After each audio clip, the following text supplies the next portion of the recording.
Welcome to our channel.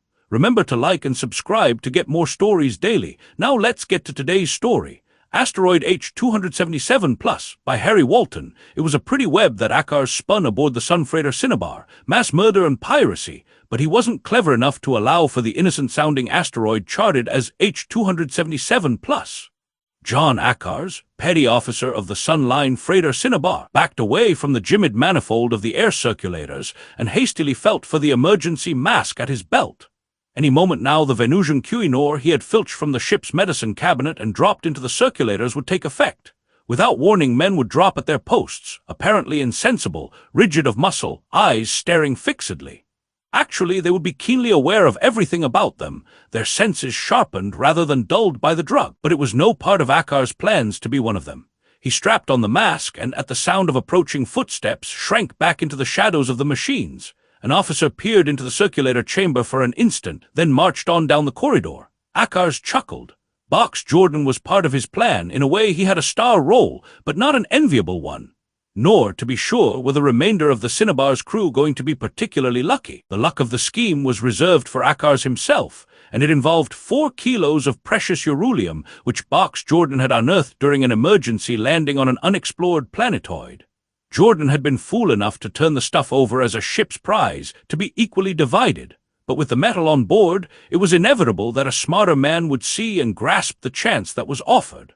Akars was that man. He waited until the circulation meters told him that the Quinor had been diffused through every cubic foot of air in the ship, then softly trod the stellene-walled corridor back to the navigating compartment. The sight there was a gruesome one. Captain Cardigan was slumped over the chart table, glassy-eyed, to all appearance dead. But he wasn't dead, Akars knew. The captain and the chief petty officer and the second navigator and the supercargo, all sprawled in grotesque attitudes about the compartment, all staring vacantly into space, were in the grip of an artificially induced coma. Deliberately, Akars walked over and kicked Captain Cardigan in the chest. Cardigan's face remained impassive, the eyes expressionless, yet there was a barely perceptible quiver that told the blow had hurt. Akars grinned and landed another, then scowled and rubbed his ear with the back of a hairy hand. It was the first navigator, Box Jordan, whom he owed a special grudge. He'd nursed special ideas for Jordan, the agony of broken bones, of a merciless beating, before death should wipe him out. But Jordan wasn't here. Built into the chart table was the fireproof compartment that held the ship's log. Akars removed the bulky volume, opened it upon the table, and ripped out the last 4 page entries, crumpling the thin metallic foil before throwing it to the floor. With the log would perish all records of the Urulium find. If any spaceman's notes or diary held mention of it, the Cinnabar's fate would destroy that also. Akars moved toward the control board, grasped the refrigeration controls, swung them to off. Immediately alarm bells clanged warning. He could feel the horror which his act engendered in the men who helplessly watched it. Something of that horror chilled even him, for without refrigeration the fuel tanks would quickly warm up. The compressed gaseous fuel, held inert only by refrigeration, would spontaneously explode. The Cinnabar, by that simple movement of 2 levers, was doomed. The alarm bells echoed madly about him as he left the navigation compartment and walked further aft to the stern deck where the ship's tender nestled against her hull. An airtight telescoping tube connected parent ship and life ship, and Akars saw that the manhole cover was slid aside. Someone was either in the tender or had just left it, perhaps one of the spacemen now lying beside the manhole on a routine maintenance job. Akars climbed the short ladder into the life ship's tiny control compartment. Lamps were burning, but there was nobody in the compartment, nor in the little vessel's supply compartment, engine room, or living quarters. Satisfied, Akars checked food stores, fuel, and air gauges with keen satisfaction. Everything was in perfect order. His scheme couldn't fail. Only a fool would have let a chance like this slip by. Then, thinking of Jordan again, Akars cursed. The lean, red-headed first navigator had been poison to him ever since joining the ship. Jordan hadn't been afraid of him. Other officers had excused or overlooked badly done or neglected work. Box Jordan never. The redhead had tongue-lashed Akars too often, and Akars had promised himself a meeting with Jordan. Jordan helpless, paralyzed, but fully conscious and able to feel every blow that fury could inflict. Now it seemed he was to be cheated of that. The clanging alarm reminded him that time was dangerously short. Soon the tanks would let go. He couldn't afford to be near the doomed freighter when the exploding fuel did its work. Without glancing back, he shut the entrance port, pressed the button that collapsed the escape tube, and took his place at the glowing controls of the little vessel. The cinnabar's death knell was muffled now. Like a tocsin of the dead, it rang dully in his ears as he reached for the lever. But confidence returned as he felt the familiar handles beneath him. The life ship was complete, self-sufficient. Charts were reduced to a simple form, instruments were direct reading, course plotting almost automatic so that the commonest spaceman could navigate the tender at need. He had himself operated it during the cinnabar's emergency landing a month ago. He punched the internal combustion engines into life, watched the generator output mount, then cut in a weak repulsion field. With a lurch, the little ship tore free from its parent vessel and retreated from the long, gleaming shape of the freighter. He switched over to the space induction field coils. Power thrummed in the depths of the tiny craft. It swerved about and obediently plunged ahead, fleeing the coming tragedy. After 10 minutes at full field, he turned it around and held it motionless in space with respect to the now distant cinnabar. The slim freighter, gleaming gold in the light of the distant sun, seemed to float upon a soft, star-sprinkled darkness. There was no trace of movement, although she was still flying with untended engines at three-quarters field. He bit his lips, waiting. Then soundlessly, catastrophe struck. From amidships flowered a terrible, consuming blossom of blue-white flame, a pet-old fire that engulfed the cinnabar from bow to stem and limned itself fantastically against the velvet heavens behind. Streamers of white-hot gas, sun-like in intensity, burst and flared in the brief glory of destruction, then as swiftly collapsed upon themselves, dimmed to the lesser glow of molten metal. The cinnabar, a slender white-hot needle, broke into 1,000 dripping fragments, droplets of fire spattering the sky. Akars chuckled uneasily, swore, rubbed his ear with the back of a hand. That was that. Somewhere in the swirling, far-flung wreckage, he must find the tiny block of unbelievably heavy, practically indestructible uranium, flung out of the shattered strong room which he could have penetrated in no other way. The explosion should have released the treasure and wiped out all evidence against him at the same time. Like the rest of his plan, it was simple, direct, foolproof. He flung the little tender back through space toward the glowing debris which now milled about itself, spinning about a common center. A few fragments had ripped free from the gravitational whirlpool of the rest. He dodged a piece half as large as the life ship itself. Red-hot still, it swept past the port, more like a blazing meteor than anything made by man.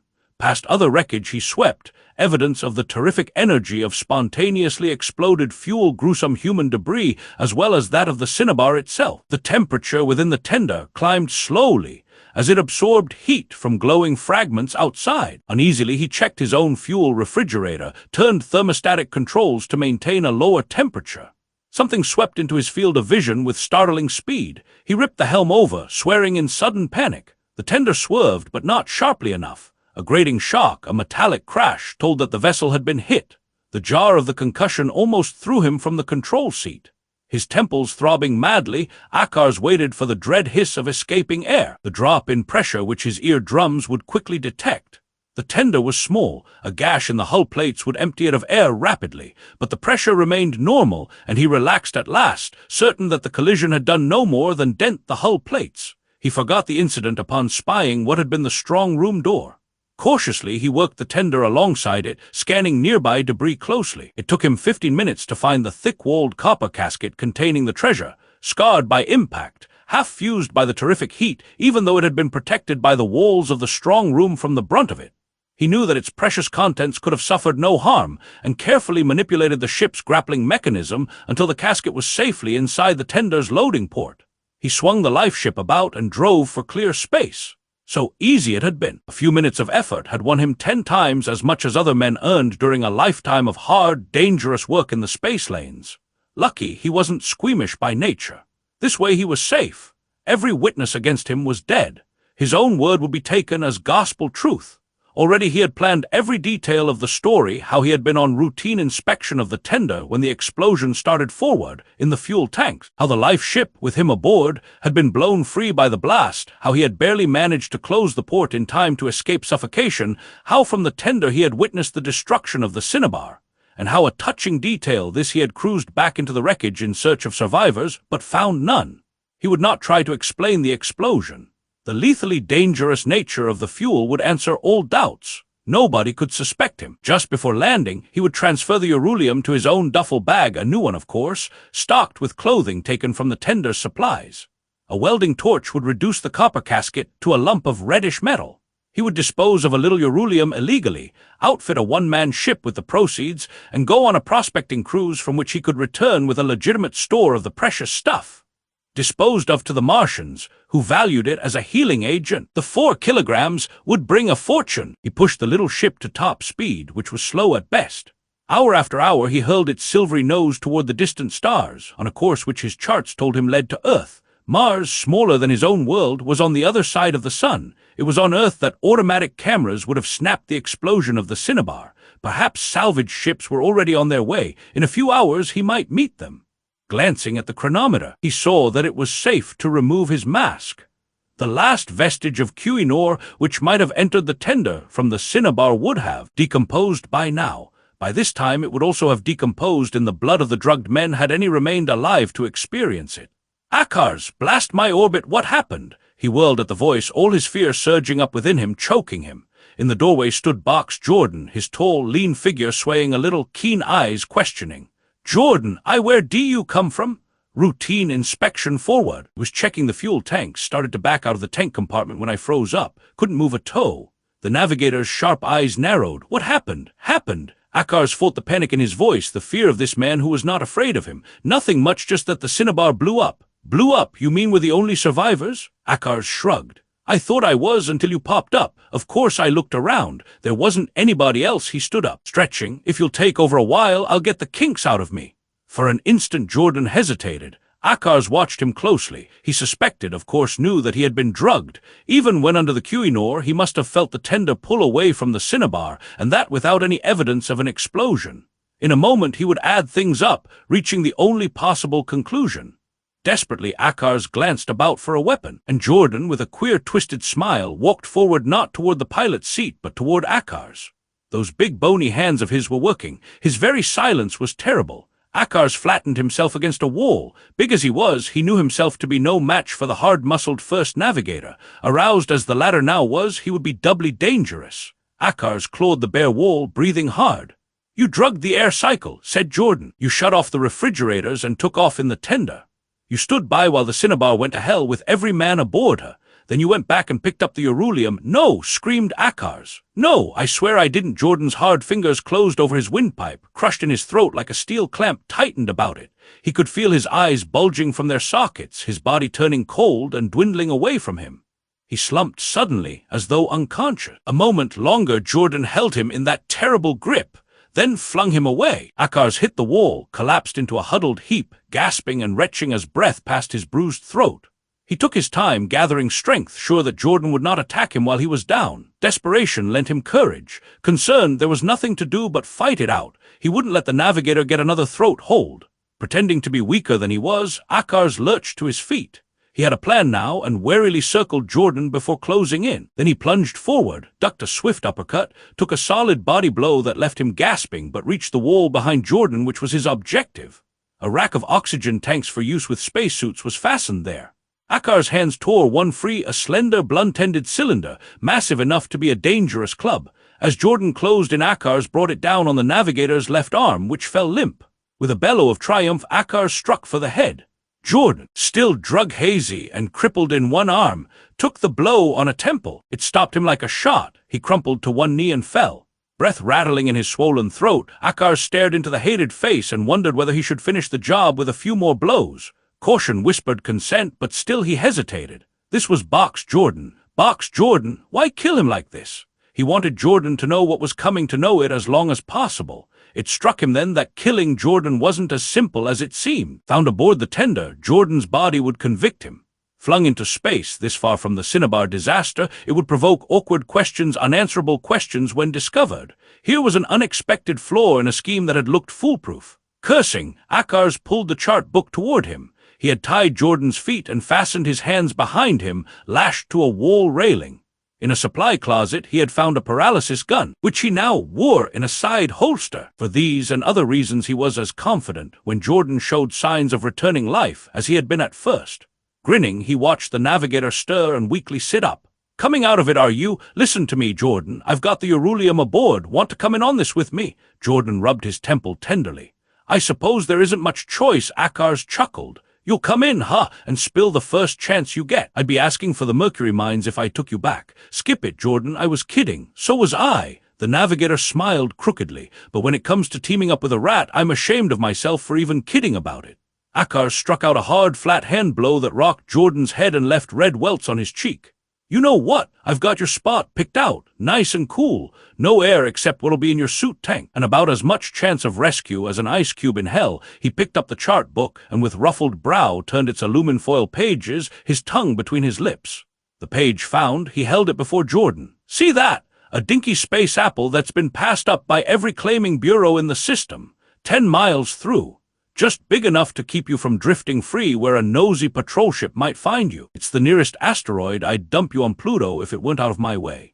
Asteroid H277 Plus, read Jordan calmly. Not exactly exciting. Why not ray me here and chuck out the remains? Akar swore, because you're supposed to be with what's left of the Cinnabar, damn you. I can't take you back there. Salvage ships may be out by now, and I can't throw you out where you may be picked up by a patrol. I've got to ditch you where you'll stay put, so it's H277 Plus for me, murmured Jordan. The plus part of it sounds interesting. What does it mean, Akars? How the hell would I know, and what do you care? You won't live long enough to worry about it. But Akars himself was worrying as the asteroid floated into sight. He'd had to go off course to reach it when he should be making a beeline for Earth. There was a slight chance that the tender might be observed stopping here, a risk he had to take, but which could be minimized by haste. To cut the time shorter, he'd let Jordan wear a space suit and walk out of the airlock. That would save time. Otherwise, if he killed Jordan on board, there would be some delay while he disposed of the body. Besides, there was a savage satisfaction in marooning the navigator alive, in letting him live out those last hopeless hours in slow torture of body and mind. Akars himself shuddered as he thought of it, the fate reserved for murderers taken aboard ship, a 10-hour tank of oxygen, and a barren island of the sky such as this. Asteroid H277 Plus was a bleak lump of pitted rock, roughly oval in shape, gleaming where the sunlight fell, pitch black in the shadows. No ship would ever come close enough to it to make out a man's body, even if it lay in the light. In fact, spaceships avoided such masses as this just as the ancient steamers avoided icebergs. The chance of rescue was practically non-existent. Almost there, aren't we? Asked Jordan from the floor. What do I do? A swan dive from the emergency lock? Akars shut off power, held the tender immovable by a weak repulsion field, and freed the navigator's feet. You get in a suit and don't try any tricks or I'll beam you. He watched sharply as Jordan meekly obeyed and climbed into the stiff canvas garment. Akars set the helmet over his head and fastened the rim studs, tearing off the collar bridge bearing the legend SS Cinnabar. If you ever are found, you won't be recognized. They say a body loses heat slowly enough for decomposition to make a good start in one of these suits. When we land, you close your face plate and go out through the lock. He watched Jordan narrowly as he jockeyed the ship closer to the tiny asteroid. Without knowing why, he was uneasy. Jordan was a fighter. Funny he'd go out like this, the hard way, without a scrap. But what could he do if he didn't march out of the lock under his own power? Akars could beam him and throw him out through the loading port. Asteroid H277 Plus swam up to meet the ship. Akars picked his landing spot and reduced his repulsion field carefully. The ship settled. Jordan seemed to stiffen expectantly. Akars lifted the paralysis gun from its holster. Directly beneath, the basalt blackness of the asteroid shimmered oddly with a strange, translucent light. Akars swore softly. There couldn't be anything down there. A trick of the sunlight, perhaps the shadow of the ship. But it was queer. Maybe he shouldn't land, just make Jordan jump from the ship. That was it. His eyes flickered to the navigator, stiff as a ramrod now, with that tense air of waiting for something to happen. Akars tightened his grip on the gun, jerked his eyes back to the asteroid, and froze with fear. From the basalt surface leaped a fountain of fire, cold leaping fire licking upward at the ship. He jerked the controls over to full repulsion, screamed in terror as the ship dipped further instead of rising. An electrical flame sprang to meet it, a snapping, snarling fury of saw-edged lightning. Incredulously, he saw it leave the prow of the vessel, flicker back to strike white flame from the hull plates just over the fuel tanks forward. A muffled roar beat upon his ears. Flame billowed forth before the pilot glass. The ship trembled and shuddered to the force of unleashed gases. Acrid fumes swirled over the control board and seeped from the very floor plates beneath his feet. Through drifting smoke, he saw the deck curl back, white-hot, and drift lazily out of sight like a burnt leaf. His eardrums snapped as air fled into space. Vaguely, he saw the black surface of the asteroid fly upward, felt a crunch and crash of metal as it exploded in his face, and fell through senseless darkness. "So you're alive!" It was Box Jordan's voice, Akars realized as he awoke to painful consciousness. Parts of him seemed to be on fire. He was wearing a spacesuit, as Jordan was, and they were no longer in the ship, but on the asteroid. "Hard time getting you into a suit when the ship's air went," remarked the navigator, his voice loud in Akar's earphones. "Of course I knew what was coming and had only to close my faceplate, just as you told me, but I wanted to save you particularly. They need good, tough murderers like you at the mines. Some last as long as 5 years, I hear." Akars tried to sit up, discovered that he was bound, and that Jordan had the paralysis gun now. "I found the Urulium," continued the navigator. "The Cinnabar's widows and orphans will get their share after all." "What happened?" asked Akars thickly. "That explosion, only a feeble imitation of the Cinnabar's. Don't forget that her fuel exploded spontaneously with 1,000 times the force. In our case, the fuel was inert because our refrigeration didn't fail. It burnt once ignited, but without an explosion, just as I expected. What I didn't tell you, Akars, was that the collision you had near the wrecked Cinnabar knocked a hole in one fuel tank. I was lying almost against it, almost froze, too, and for hours I could hear fuel leaking out through the rip, not much, just enough to catch fire when that spark hit us, and to carry back and ignite the whole tank." Akars groaned. "That spark, that damn spark!" Jordan was staring into space. He rose and looked long, then sat down again. "We're rescued, Akars." Naturally, the salvage ships kept a lookout for the missing life ship and saw the flare-up here. "They'll arrive soon." "That spark!" groaned Akars. "What the devil was it?" "That was what you weren't interested in, Akars, the plus of H277 Plus. Did you know that the Earth and most planets are negatively charged, have a surplus of electrons? And that our ships are also negatively charged, in fact supercharged, because of the driving fields we use? A planetoid or asteroid with a simple name or number is also negative, and no precautions are necessary. But a plus following the designation means it is positively charged, whether because of interacting gravitational fields, internal radioactivity, or induction between the body and an atmosphere, or some other reason. When an accredited navigator has to land on a plus body, he orders a careful check of all fuel tanks, because he knows there will be a heavy electrical discharge between it and the ship just before landing. But you didn't know that. Another thing you didn't know, being a petty and not a commissioned officer, is that a new ITC ruling requires an exact duplicate of the ship's log to be kept aboard life tenders at all times. Just before I went back to the tanks, I replaced that duplicate logbook. You took it along, Akars, and I found it when I found the Urulium, safe and sound in its fireproof case. That's what will convict you, Akars, not my words, but the story of the Urulium find and my turning it over as a ship's prize, written and signed by Captain Cardigan himself. The ITC would have found that duplicate log anyhow, Akars. You never really had a chance to get away with it. Funny, isn't it? Funny how dumb a smart guy can be. Thanks for joining me on this cosmic journey. Like and subscribe for daily sci-fi stories. Until tomorrow, keep looking up at the stars.